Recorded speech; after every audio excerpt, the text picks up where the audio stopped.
Hello student. आज हम लोग ऑर्गेनिक केमिस्ट्री आईआरसी बीबीएम के यूनिवर्सिटी के अकॉर्डिंग जो सिलेबस दिया गया हुआ है ऑर्गेनिक केमिस्ट्री का, उसमें हम लोग आज पढ़ने वाले हैं रिएक्शन मैकेनिज्म। तो first of all will try to understand what is reaction mechanism और इसमें क्या क्या टर्मिनोलॉजी इन्वॉल्व होते हैं उनको वन बाय वन करने का कोशिश करेंगे। सबसे पहले समझते हैं कि रिएक्शन मैकेनिज्म होता क्या है। कोई भी ऑर्गेनिक रिएक्शन को कंप्लीट होने में जितने स्टेप्स इन्वॉल्व होते हैं, मल्टीपल स्टेप्स इन्वॉल्व होते हैं, उन सारे स्टेप्स को अगर हम कलेक्टिवली बात करें then it is said to be as reaction mechanism.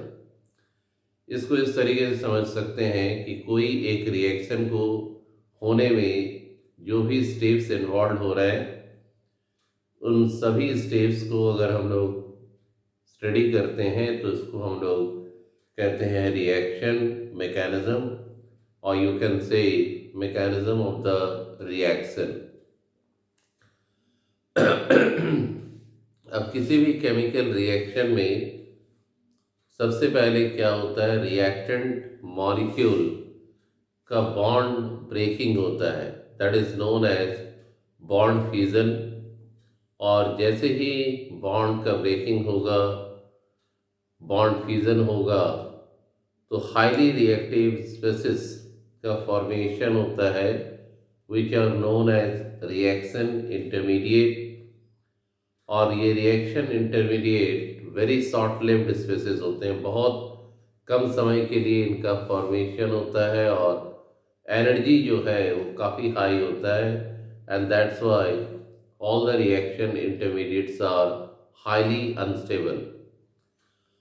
अब इसका रीज़न ये है कि जैसे ही रिएक्टेंट मॉलिक्यूल का बॉन्ड ब्रेक हुआ, एटम्स अपना ऑक्टेट को लूज कर देगा और ऑक्टेट लूज होने पर स्टेबिलिटी जो है वो क्या होता है, डिक्रीज करता है। और यही कारण है कि सारे रिएक्शन इंटरमीडिएट्स जो हैं they are very short lived species. और finally to get the stability, reaction intermediate क्या करता है, पर्टिकुलर टाइप के रिएजेंट के साथ इंटरेक्ट करके प्रोडक्ट का फॉर्मेशन करता है। तो ये जो लास्ट स्टेप है दिस इज़ वेरी फास्ट। यहाँ पर हम देख सकते हैं कि रिएक्टेंट मॉलिक्यूल का बॉन्ड फ्यूजन हो रहा है। फ्यूजन का मतलब क्या होता है, ब्रेकिंग। और जैसे ही बॉन्ड का फ्यूजन होगा, बॉन्ड ब्रेक करेगा, तो क्या बनेगा, रिएक्शन इंटरमीडिएट। इनको रिएक्शन इंटरमीडिएट इसलिए कहा जाता है क्योंकि ये रिएक्शन के बीच में फॉर्म होता है, and these are very short lived species, बहुत कम समय के लिए इनका एग्जिस्टेंस होता है। And to get the stability, reaction intermediate reagent के साथ इंटरेक्ट करके प्रोडक्ट फॉर्म करता है। तो ये सारा स्टेप रिएक्टेंट से प्रोडक्ट बनने के बीच में ये जो सारे स्टेप्स इन्वॉल्व हो रहे हैं, इन्हीं को हम क्या बोलते हैं, रिएक्शन मैकेनिज्म या ऑर्गेनिक रिएक्शन मैकेनिज्म। क्योंकि हम लोग ऑर्गेनिक केमिस्ट्री में रिएक्शन मैकेनिज्म की बात कर रहे हैं। रिएक्टेंट का जो बॉन्ड ब्रेकिंग होगा वो स्लो स्टेप कहलाता है, और रिएक्शन इंटरमीडिएट रिएजेंट के साथ इंटरेक्ट करके जो प्रोडक्ट बनाएगा वो फास्ट स्टेप कहलाता है। और ये entire process is known as reaction mechanism. अब एक सवाल यहाँ पर आता है कि रिएक्शन इंटरमीडिएट्स क्या क्या होते हैं। There are 6 types of reaction intermediates are known, जिन्हें बॉन्ड का ब्रेक करके हम लोग क्रिएट करते हैं। और ये 6 रिएक्शन इंटरमीडिएट क्या है, free radical, carbocation, carbon ion, carbene, नाइट्रीन, और सबसे लास्ट में क्या आता है, बेंजाइन या एराइन। इनके बारे में हम लोग डिटेल में स्टडी करेंगे। तो अगर नोट्स लिखने के लिए आता है कि what is organic reaction mechanism, तो आप इसको अच्छे तरीके से लिख सकते हैं। अब बॉन्ड फ्यूजन की बात करेंगे हम लोग। ये बॉन्ड फ्यूजन क्या है, what do you mean by bond fusion? Simply लिख सकते हैं, breaking of bond of a given reactant molecule is known as bond fusion, and it may occur by the help of thermal energy or light energy. यानी reactant molecule के bond को break करना by using thermal energy or light energy is known as bond fusion. Bond fusion में दो category आता है, homolytic bond fusion और दूसरा क्या है, हेट्रोलाइटिक बॉन्ड फ्यूजन। हम लोग सबसे पहले होमोलाइटिक फ्यूजन के बारे में लिखेंगे। होमो वर्ड का मतलब होता है आइडेंटिकल और फ्यूजन का मतलब होता है ब्रेक करना। मान लो कि ये एक बॉन्ड है, यहाँ पर एक एटम, यहाँ पर एक एटम, और एक बॉन्ड में कितने इलेक्ट्रॉन्स होते हैं, 2 इलेक्ट्रॉन्स। जैसे ही एनर्जी दिया जाएगा, जैसे ही ये बॉन्ड ब्रेक करेगा, दोनों एटम एक एक शेयर्ड इलेक्ट्रॉन को ऑक्यूपाई कर लेगा। तो इस प्रकार के बॉन्ड फ्यूजन को होमोलाइटिक बॉन्ड फ्यूजन कहते हैं। तो इसको यहाँ पर देख सकते हो, क्लोरीन मॉलिक्यूल को हम ले लिए, क्लोरीन और क्लोरीन के बीच में सिंगल बॉन्ड है, यहाँ पर हिट का साइन दिया, तो यहाँ हाफ एरो का मतलब होता है 1 इलेक्ट्रॉन। इस बॉन्ड में कितने इलेक्ट्रॉन है, 2 इलेक्ट्रॉन। तो एक एक इलेक्ट्रॉन जो है बॉन्ड के ब्रेक के बाद क्लोरीन एटम एक्वायर कर लिया, और ये जो बना, ये क्या बना, होमोलाइटिक बॉन्ड फ्यूजन के कारण रिएक्शन इंटरमीडिएट, और इस रिएक्शन इंटरमीडिएट का नाम क्या है, फ्री रेडिकल। अब यहाँ पर देख सकते हो कि फ्री रेडिकल में एक अनपेयर्ड इलेक्ट्रॉन है। हर अनपेयर्ड इलेक्ट्रॉन चाहता क्या है कि वो पेयर्ड हो जाए, and that's why they are highly reactive. और इस प्रकार का बॉन्ड फ्यूजन को हम लोग होमोलाइटिक बॉन्ड फ्यूजन कहते हैं। इसका डेफिनेशन लिख सकते हो, when the breaking of bond is taking place in such way so that each of the bonded atom acquire one single electron, said to be as homolytic bond fusion, and such type of bond fusion causing the formation of reaction intermediate known as free radicals। यहाँ पर एक और example देख सकते हो, अगर हम methane molecule को कंसिडर करें, तो यहाँ पर कार्बन और हाइड्रोजन के बीच में बॉन्ड है, इसको भी हिट करना है, और एक एक इलेक्ट्रॉन इस तरीके से कार्बन के पास एक इलेक्ट्रॉन आया, और दूसरा कार्बन हाइड्रोजन बॉन्ड में एक इलेक्ट्रॉन हाइड्रोजन के पास आया। इन दोनों में डिफरेंस क्या है कि यहाँ पर बॉन्डेड एटम सेम, यहाँ बॉन्डेड एटम डिफरेंट, लेकिन बॉन्ड का ब्रेकिंग होमोलाइटिक फ्यूजन। तो CH3 को हम लोग क्या बोलते हैं, मिथाइल, और जैसे ही सिंगल इलेक्ट्रॉन रहे, इसको नाम लिखेंगे मिथाइल फ्री रेडिकल। तो होमोलाइटिक बॉन्ड फ्यूजन क्या है, आई होप कि आप लोग को समझ में आ गया होगा। और इसमें हाफ एरो का यूज़ किया जाता है। एक फुल एरो का मतलब होता है 2 इलेक्ट्रॉन, हाफ एरो का मतलब होता है एक इलेक्ट्रॉन।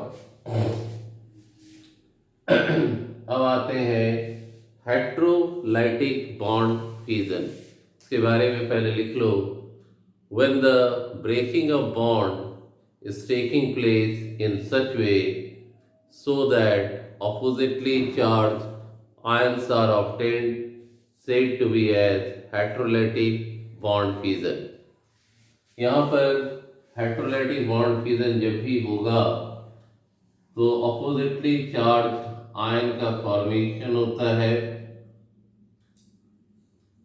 जैसे यहाँ पर हमने ले लिया CH3Cl, इसको हम लोग जानते हैं ये है मिथाइल क्लोराइड, या लिख सकते हैं क्लोरोमीथेन। अब इस बॉन्ड को अगर ऑब्जर्व करें, कार्बन और क्लोरीन के बीच में जो बॉन्ड है वो हाईली पोलर बॉन्ड है। Chlorine is more electronegative as compare to that of carbon, जिसके कारण जैसे हिट किया गया क्लोरीन क्योंकि ज़्यादा इलेक्ट्रोनेगेटिव है, ये शेयर्ड इलेक्ट्रॉन को इस बॉन्ड में जो भी इलेक्ट्रॉन है उसको अपनी तरफ अट्रैक्ट कर लेगा और बॉन्ड ब्रेक कर गया। अब बॉन्ड ब्रेक कर गया तो जहाँ पर टेल पार्ट है उस जगह में साइन क्या आएगा, प्लस, और जहाँ पर एरो पार्ट है वहाँ माइनस। तो देख सकते हो अपोजिटली चार्ज आयन का फॉर्मेशन हो गया। और कार्बन पर प्लस चार्ज का मतलब होता है कार्बोकेटायन, प्लस माने केटायन, और कार्बन पर प्लस चार्ज है इसलिए क्या बन गया, कार्बोकेटायन। तो कार्बोकेटायन भी क्या है, रिएक्शन इंटरमीडिएट।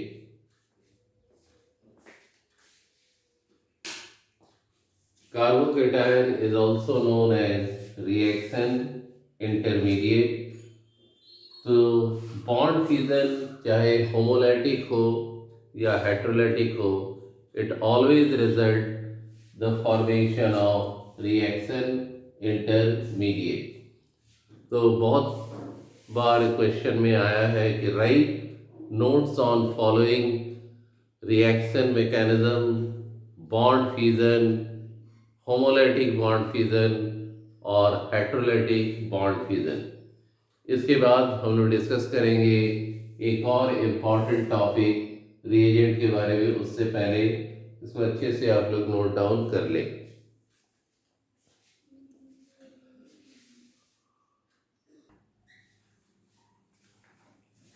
तो फर्स्ट पार्ट हम लोग कंप्लीट कर लिए और आज इसमें एक लास्ट टॉपिक जो हम लोग का बच रहा है वह है रिएजेंट।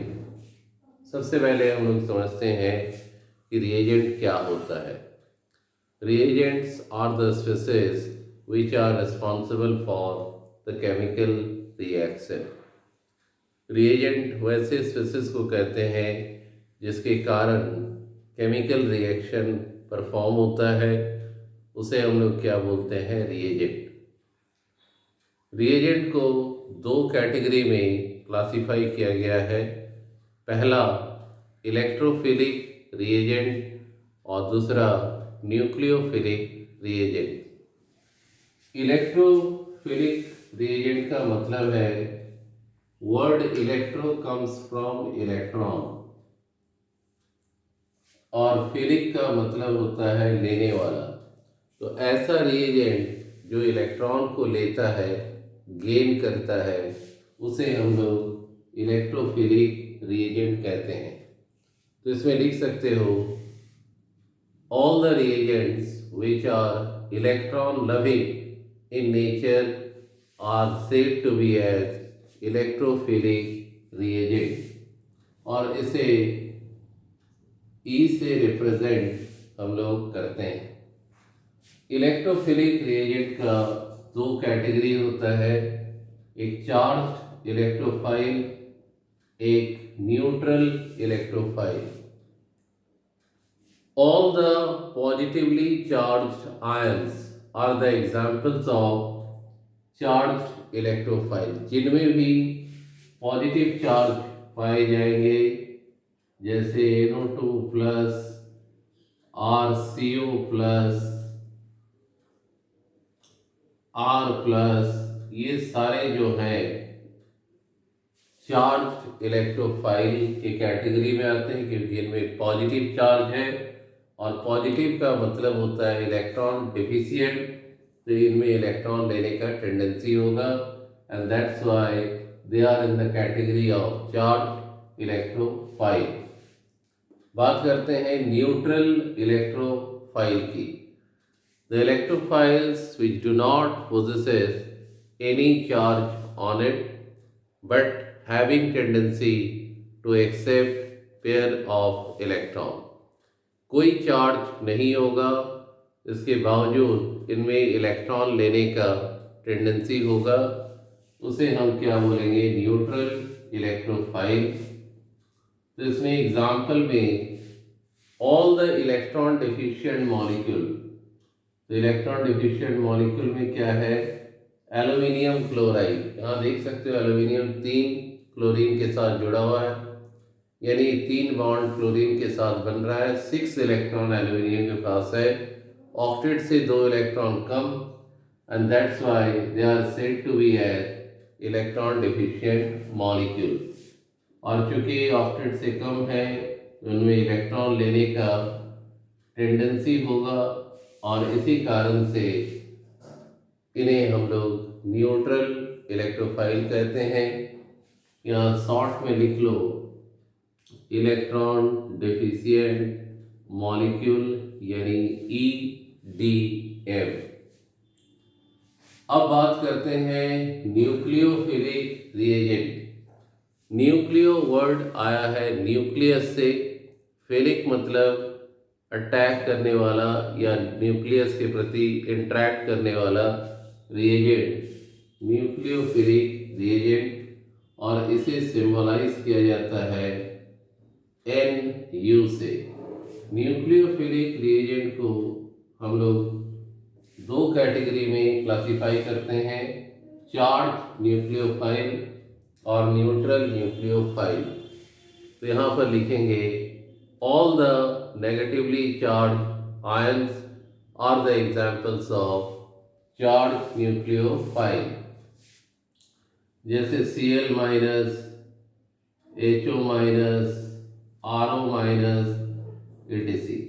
इनमें नेगेटिव चार्ज होने के कारण इलेक्ट्रॉन डेंसिटी ज़्यादा है और इन्हें हम चार्ज न्यूक्लियोफाइल कहते हैं। अब आते हैं दूसरे कैटेगरी में न्यूट्रल न्यूक्लियोफाइल।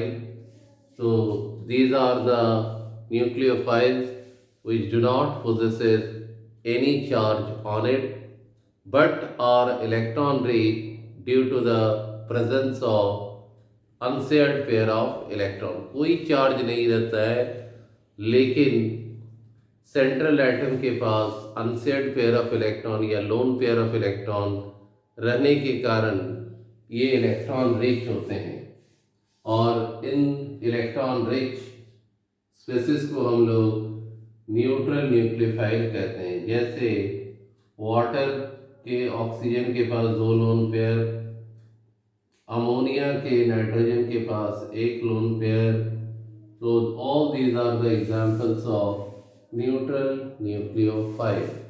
तो ऑर्गेनिक केमिस्ट्री का जो पहला सेगमेंट है रिएक्शन मैकेनिज्म, उसका फर्स्ट लेक्चर में हम लोग क्या क्या स्टडी किए कि what is reaction mechanism, how it occurs, reagent क्या है, रिएक्शन